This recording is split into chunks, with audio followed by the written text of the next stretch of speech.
জন্মদিনের আনন্দ মুহূর্তেই বদলে গেল বিভীষিকায়।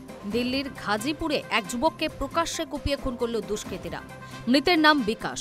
বছরখানেকের মধ্যেই বিয়ে হওয়ার কথা ছিল তার, কিন্তু বুধবার রাতের ওই ভয়ঙ্কর ঘটনা শেষ করে দিল সব স্বপ্ন।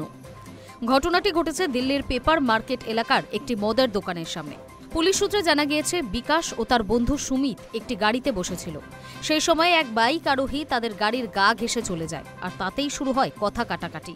পুলিশকে সুমিত জানিয়েছেন, গাড়ি ছুঁয়ে যাওয়ার ঘটনায় বিকাশ বাইক আরোহীকে কিছু বলেন।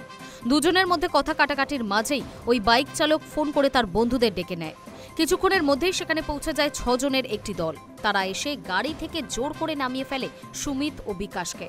তারপর লোহার রড দিয়ে বেধড়ক মারধর শুরু করে। শেষে ছুরি দিয়ে একাধিকবার কোপানো হয় বিকাশকে। ঘটনাস্থলেই প্রাণ হারান তিনি। গুরুতর আহত সুমিতকে প্রথমে লাল বাহাদুর শাস্ত্রী হাসপাতালে নিয়ে যাওয়া হয়।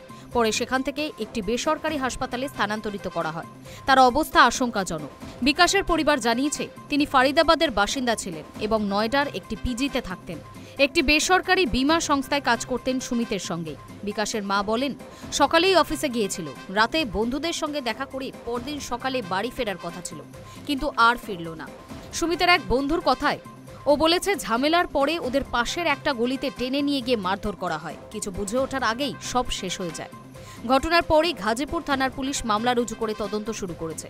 অভিযুক্তরা এখনও পলাতক। এলাকায় লাগানো সিসিটিভি ফুটেজ খতিয়ে দেখা হচ্ছে। পুলিশ জানিয়েছে, খুব তাড়াতাড়ি অভিযুক্তদের গ্রেফতার করা হবে। High news network.